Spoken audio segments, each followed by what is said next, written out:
오늘은 세상이 감당치 못하는 믿음이라는 제목으로 말씀의 은혜를 나눕니다. 세상이 감당치 못하는 믿음이 어떤 믿음인가? 오늘 말씀을 통해서 함께 은혜를 나눕니다.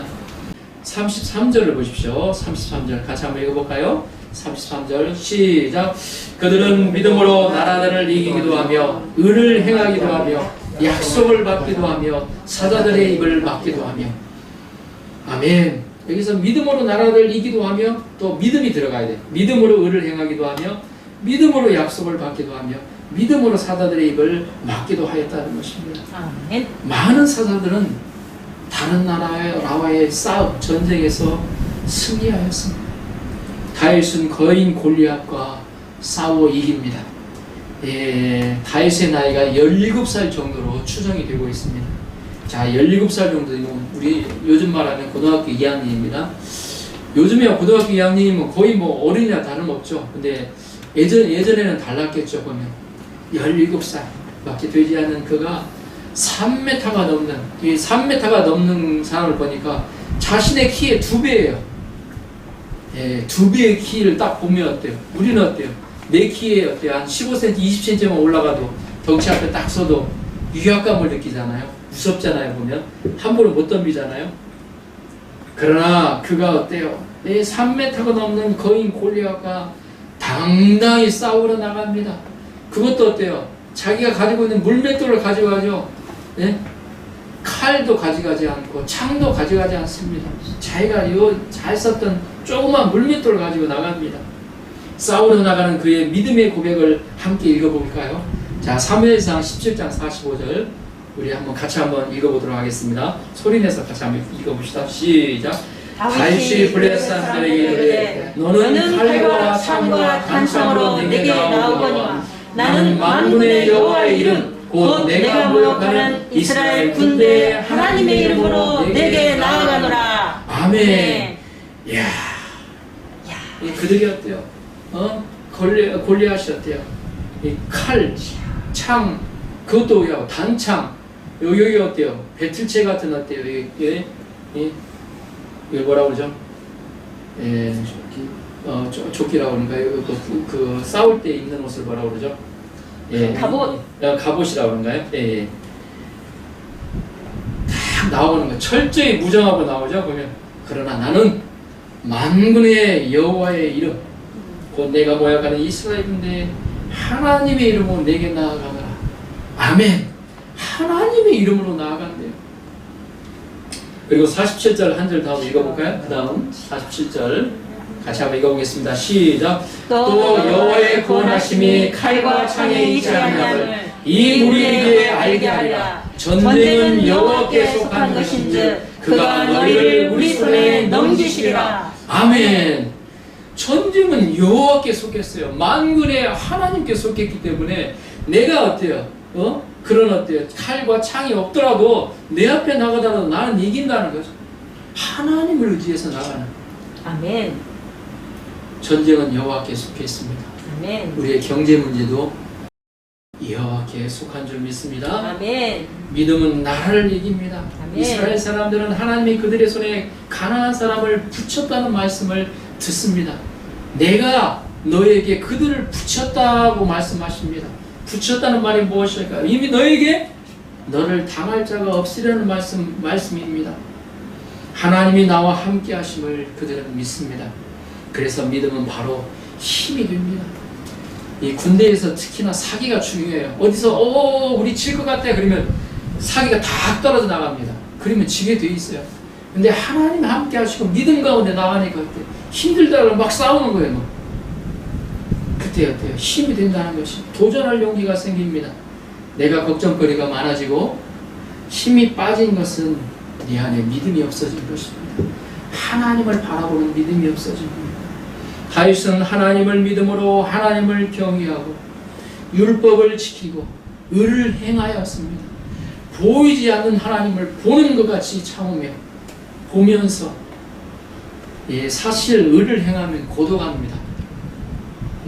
사회생활 하다 보면 그러죠. 정직하게 행하려고 하고 뭔가 이렇게 똑부러지게 행하려고 하면 세상을 살려면 좀 사람 속이기도 하고 또 눈 가신 이렇게 좀 감추는 것도 있고 그래야지. 예? 정직하게 살면 멍청한 거야. 예? 그런 가운데서 정직하게 살려고 하면 고독합니다. 다른 사람의 욕도 얻어먹어요. 예, 멍청이라고 욕도 얻어먹습니다. 비난도 받습니다. 왜냐하면 이 세상은 의를 행하지 않기 때문입니다. 하나님이 없다고 자기 이익을 추구하고 어때요? 다른 사람은 다 죽어도 나만 살아나면 된다고 생각하면서 사는 사람들이기 때문에 이 세상은 의를 행하지 않기 때문입니다. 그리고 덤으로 핍박이 있어요. 이지매가 있습니다. 남 모르는 고통과 아픔이 있어요. 다윗은 그렇게 원수와 같은 사울을 선대하였습니다. 하나님의 기름 부은 자라고 해서 죽일 기회가 2번이나 있었지만 그러나 자기 손으로 죽이지 않습니다. 하나님을 바라보면서 우리가 하나님은 살아계시고 상 주시는 것을 믿어야 의를 행할 수 있습니다. 이 땅에서도 사람들의 눈치를 보면 더구나 사람들을 의식하게 되면 의를 행할 수가 없어요. 그래서 믿음은 의의 추진력이요 용기입니다. 하나님이 함께 하셔서 보장하여 주신다는 것입니다. 그래서 하나님을 우리가 믿음으로 나아가는 일을 어때 도전해 갈 때 하나님은 반드시 보호해 주시고 그를 통해서 그 영광을 드러내 주신다는 것입니다. 사람들이 원치 않아도 때로는 밀어붙여야 할 때가 있습니다. 다윗은 하나님을 위해서 성전을 짓고자 했습니다. 이때 하나님이 어떻게 다윗에게 나타나 그 후손을 통해서 메시아가 올 것이라고 약속하여 주셨습니다. 그는 믿음으로 하나님의 약속을 받았습니다. 노아는 어떠했습니까? 120년 후에 홍수가 있다고 하나님 지시를 받았어요. 120년 후에 홍수가 있으니까 방주를 만들어라. 이것을 믿고 산 위에 방주를 짓습니다. 그것도 높은 산 위에 방주를, 그것도 조그맣게 짓는 것도 아니죠. 120년간, 100년간, 100년에서 120년간 그 방주를 짓습니다. 한번 생각해 보십시오. 예? 언제 비 올지도 모르는데 산 위에다, 그것도 제일 높은 산 위에다가 방주를 짓고 있어요. 사람들이 어떻게 저 머리 좀 이상하지 않아? 우리가 보통 생각해 볼 때 저 사람 좀 이상하네. 왜 저렇게 멍청한 짓을 하지? 120년 후에 반드시 대홍수가 온다는 것을 그는 믿었기 때문입니다. 하나님의 말씀을 믿었어요. 그래서 믿음은 기다리는 것입니다. 때로는 인내가 필요해요. 그래서 믿음을 가진 사람은 인내로 기다려야 됩니다. 하나님의 때를 기다려야 됩니다. 다니엘은 믿음으로 기도하였습니다. 다른 사람은 어때요? 기도하면 어때요? 잡혀가요. 그것을 알고서도 하나님 앞에서 어때요? 기도를 합니다. 그러자 하나님이 어때요? 그를 통해서 오히려 하나님이 도와주신 게 아니라 사자굴에 던져졌죠? 근데 사자굴에 던져졌지만 하나님은 사자의 입을 막아 다니엘을 보호하여 주셨습니다. 34절을 보십시오. 34절. 불의 세력을 멸하기도 하며 칼날을 피하기도 하며 연약한 가운데서 강하게 되기도 하며 전쟁에 용감하게 되어 이방 사람들의 죄를 물리치기도 하여. 아멘. 다니엘의 새 친구 기억하시죠? 다음 주에는 다니엘의 믿음에 대해서 한번 함께 말씀의 은혜를 나누기를 원합니다. 다니엘의 새 친구는요, 느부갓네살의 금시상에 절하지 않았습니다. 그 금시상이 한 25m로 제가 기억하고 있습니다. 25m에서 30m 정도 되는 금신상을 지었어요. 누구든지 풍악이 울리고 수금과 어때요? 비파가 울리고 그러면 모두 다 어때요? 하던 일을 멈추고 그 금신상을 향해서 절을 해야 돼요. 그 어때요? 칙령을 만들었어요. 그러자 옆에서 시기하고 질투하던 자들이 금신상에 절하지 않는다고 다니엘의 새 친구를 고발하였습니다.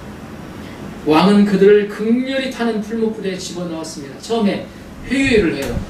지금이라도 네가 비파 수금할 때 절하면 용서해 주겠다.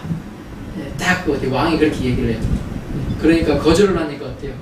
왕이 어때요? 화가 나가지고 극렬히 타는 풀무불에 그들을 집어넣습니다. 보통 때보다도 7배나 더 뜨겁게 하여 던져 넣으라고 하였습니다. 풀무불이 얼마나 뜨거운지 그들을 어때요? 그 새 친구들 집어넣는 자도 옆에서 다 죽어버렸어요. 그러나 하나님은 그들을 그런 어때요? 극렬히 타는 풀무불 가운데서도 그들을 지켜주셨습니다. 그들의 고백을 한번 읽어보겠습니다. 다니엘서 3장 17절 18절. 자, 같이 한번 한 목소리 읽어볼까요? 시작. 왕이여, 우리가 섬기는 하나님이 계시다면 우리를 맹렬히 타는 풀무불 가운데서 능히 건져내시겠고 왕의 손에서도 건져내시리라. 그렇게 하지 아니하실지라도 왕이여, 우리가 왕의 신들을 섬기지도 아니하고 왕이 세우신 금신상에게 절하지도 아니할 줄을 아옵소서. 아멘. 놀랍잖아요. 보면 회의했을 때 보면 하나님이 어때요? 건지시겠다는 믿음이 있어요. 네? 능히 건져내실 겁니다. 우리 하나님은. 그렇게 하지 아니하실지라도, 하나님의 계획이 다른 데 있을지도 모르니까 그렇게 하지 아니하실지라도 우리가 여기서 다 죽는 한이 있더라도 왕이여, 우리가 왕의 신들을 섬기지도 아니하고 왕이 세우신 금신상에게 절하지도 아니할 줄을 아옵소서. 그 당시에 절대 권력 앞에 있는 왕 앞에서 어때? 그때만 타협할 수 있잖아요. 그러잖아요. 그러나 노! 그럴 수 없다고 분명히 딱 잘라 얘기를 하죠. 그때 하나님 기적을 보여주셔. 7배나 뜨거운 어때요? 풀무불에 집어넣지만 왕들이 딱 보니까 4명이 왔다 갔다 걸어다니는 모습을 보여요. 다 죽는 게 아니고 없어지는 게 아니고 4명이 걸어다니는 모습이 뭐예요? 한 명은 어때요? 하나님과 같은 천사 같은 사람. 왕이 그것을 보고 어때요? 그들의 믿음의 삶을 통해서 하나님이 영광을 보여주신 거예요. 우리가 믿음으로 살 때 하나님 반드시 그 영광을 드러내셔요. 나를 통해서, 내 믿음을 통해, 믿음의 삶을 통해서. 그러니까 두려워할 필요 없다는 거예요. 이럴 때 죽음 앞에서도 어때요? 그렇게 하지 않겠다고 그러잖아요. 단호하게 타협하지 않고 그렇게 하지 않겠습니다. 나는 하나님만을 섬기겠습니다. 그러니까 하나님이 영광을 드러내 주시는 겁니다.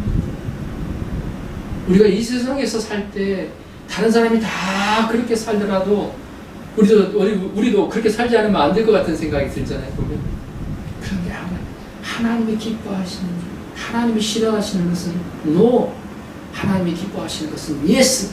내가 손해가 얻어가고 뭐라고 어때요? 욕짓거리 얻어먹더라도 멍청이라고 어때요? 바보라도 소리를 듣더라도 그 길을 가는 거예요.